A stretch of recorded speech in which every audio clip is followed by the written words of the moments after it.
¿Cómo están? Voy a hacer una breve devolución del trabajo práctico 2. En el trabajo práctico 2, en el primer punto, se pedía que se relacionen algunos conceptos. Nunca más, familia humana, democracia, derechos humanos, transparencia, corrupción, ciudadanía, división de poderes, democracia formal, democracia sustancial, derecho a la verdad, diferencias, jerarquías. Bien, esto lo íbamos a hacer, lo teníamos que hacer en relación a los videos del profesor Salvioli y de la profesora Diana Mafia. A ver, cuando nosotros hablamos de derechos humanos, ya sabemos que hablamos de los derechos que todas las personas tenemos por el solo hecho de ser personas. Acá no hay ningún tipo de condicionamiento. Y los estados tienen que responder por que las personas podamos disfrutar del ejercicio de estos derechos humanos, sí o sí. No depende de que seamos ciudadanos o no seamos ciudadanos. Ustedes saben que los derechos políticos son para los ciudadanos, por ejemplo el derecho al voto. Ahora, expresarse en la vía pública, dar una opinión política, es un derecho que tenemos todas las personas, no hace falta que seamos ciudadanas. Las personas que habitamos un territorio tenemos derecho a manifestar nuestra opinión política en donde estemos. Lo que sí no podemos hacer es votar en un territorio en el cual no seamos ciudadanos. Ahora, esto del sufragio, esto de elegir a nuestros representantes, tiene que ver con una democracia formal. Una democracia formal no garantiza el ejercicio de los derechos para las personas. Para esto tiene que darse una democracia sustancial, en donde las personas que habitan el territorio de un Estado tengan una participación realmente activa con las cosas que les conciernan.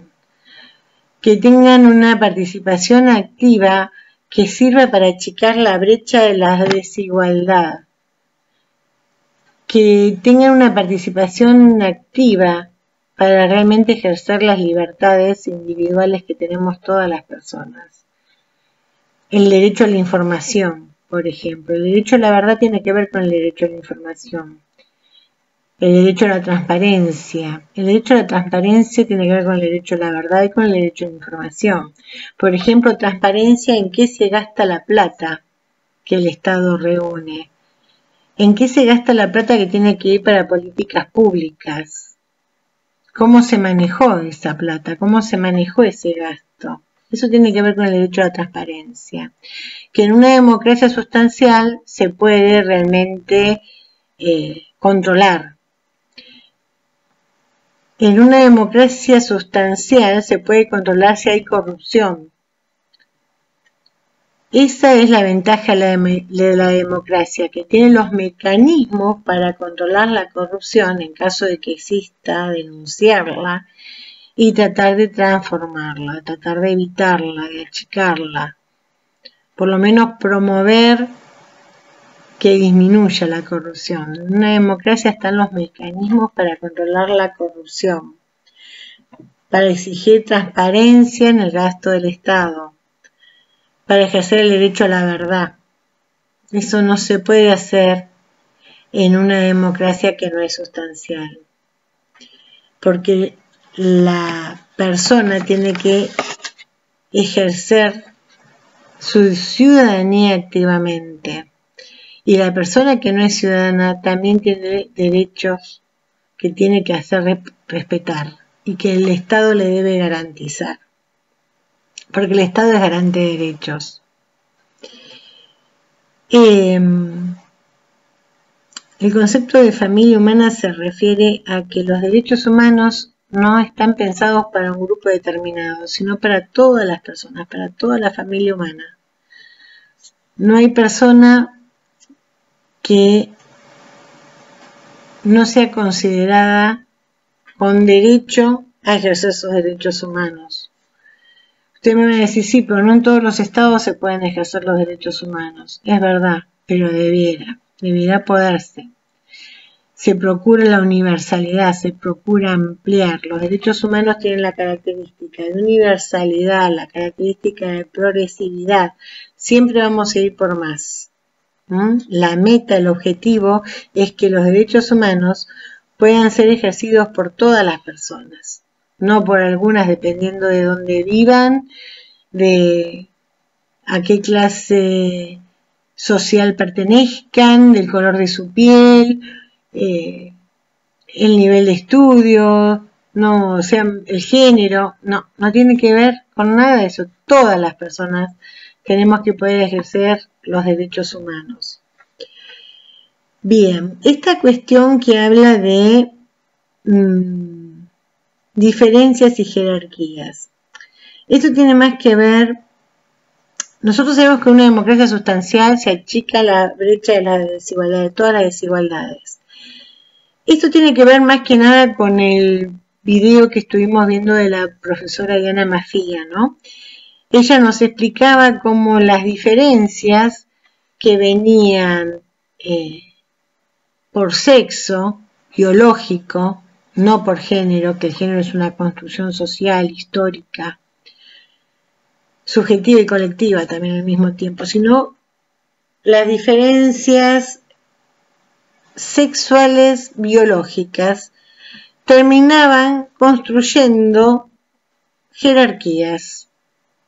Bueno, la ciencia había estado a favor de esta cuestión, diciendo, por ejemplo, que el cerebro de la mujer era más pequeño que el cerebro del varón, por eso que la mujer era menos inteligente, que el varón tenía más capacidad racional, por eso podía ser más objetivo, que las mujeres teníamos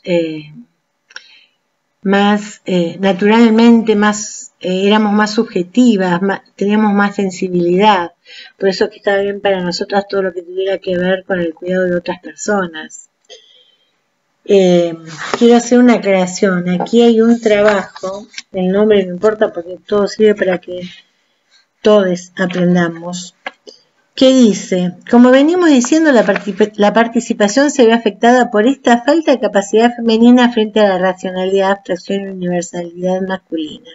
A ver, yo sé que cuando hicieron este trabajo no quisieron afirmar esto, sino que quisieron explicar el por cómo se habrá justificado, cómo se ha justificado históricamente la desigualdad y la jerarquización del varón sobre la mujer, esta perspectiva androcéntrica, ¿no? Pero en la redacción del trabajo aparece como que lo consideran así. Yo sé que no lo consideran así, pero tengan cuidado en el discurso, cómo se expresan las cosas, porque pueden llegar a terminar dejando como verdadero algo que ustedes quieren negar. Bueno, justamente estas desigualdades biológicas que a la ciencia les sirvió para jerarquizar de diferente manera a los varones y a las mujeres, hicieron que nosotras quedemos relegadas al ámbito de lo privado, a las tareas de cuidado. De hecho, con mucha pelea fuimos ocupando otros espacios, pero siempre es más difícil llegar a lo más alto siendo mujer que si es varón. Las mayores facilidades las tiene el varón blanco, si en lo posible de una familia, si viene una familia prominente, si tiene estudios superiores, si tiene una buena situación económica, va a tener muchas más posibilidades de llegar todavía más alto que si nace pobre. Por supuesto te van a decir que hay personas que han progresado siendo varones y siendo mujeres. Sí, hay personas que han progresado, pero siempre le es más fácil concentrar poder y crecer al varón blanco, preparado y con dinero. Siempre. Nosotras vamos ganando espacio, sí. Nuestras luchas están sirviendo para que nos vayamos posicionando cada vez mejor. Pero igual hace falta que exista una ley de cupo para que ocupemos determinados lugares. En todos los espacios. Incluso Piensen, por ejemplo, yo estoy afirmando, la profesora Mafia también lo hace, y muchas lo hacemos, que todavía no se distribuye equitativamente el poder o la capacidad, los beneficios, no se distribuyen igualitariamente entre los diferentes géneros. Piensen en los sindicatos docentes. Generalmente la profesión es ejercida por mujeres, justamente porque históricamente la docencia estuvo muy ligada al cuidado. En algún momento se decía que la maestra era la segunda mamá, todas estas cuestiones, ¿no? Que hicieron que sea una profesión muy feminizada. Sin embargo, las cabezas sindicales son varones, siendo que la mayoría de las personas que ejercemos la profesión somos mujeres, las cabezas sindicales en la docencia suelen ser varones. ¿Por qué? ¿Por qué también cedemos espacios nosotras? Lo cedemos porque estamos tan ocupadas en tantas cosas que obviamente no podemos dedicarnos a la esfera política de la manera que quisiéramos. Si lo hiciéramos, si nos dedicáramos enteramente a la esfera política porque alguien se encarga de reproducir la cotidianeidad nuestra, seguramente podríamos muchas más cosas.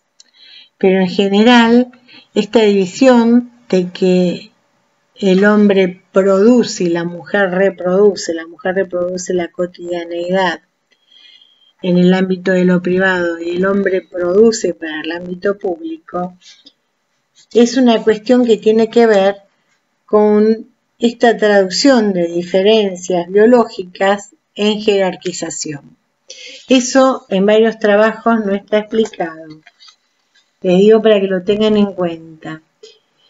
Y el punto 3 decía sintetizar brevemente respecto de los mecanismos de supervisión de derechos humanos dentro del Sistema Universal de Naciones Unidas. Bueno, esto lo hicieron bien, en general todos los grupos pusieron que hay mecanismos que vienen de la Carta y mecanismos que vienen de los tratados de derechos humanos. Y lo pusieron bien en general. Así que respecto a este punto no me voy a explayar. Sí quiero que tengan presente siempre que el sujeto que se tiene que explicar es el Estado. Los informes, cuando son desfavorables, le exigen al Estado una explicación. Por ejemplo, con respecto a las políticas públicas. Ustedes saben que un Estado está obligado a actuar de la mejor manera que pueda. Ahora, un Estado no puede decir no tuvimos dinero para, si es que en ese Estado se desviaron fondos que tenían que ser para la educación, para otra cuestión que no tiene nada que ver con la educación, o para la salud, o para lo que fuera. Eso hay que tenerlo en cuenta. Bueno, creo que no les tengo que decir mucho más. En general estuvieron muy bien los trabajos. Voy a tratar de subirles este video hoy mismo, así mañana les subo la devolución del trabajo práctico 3.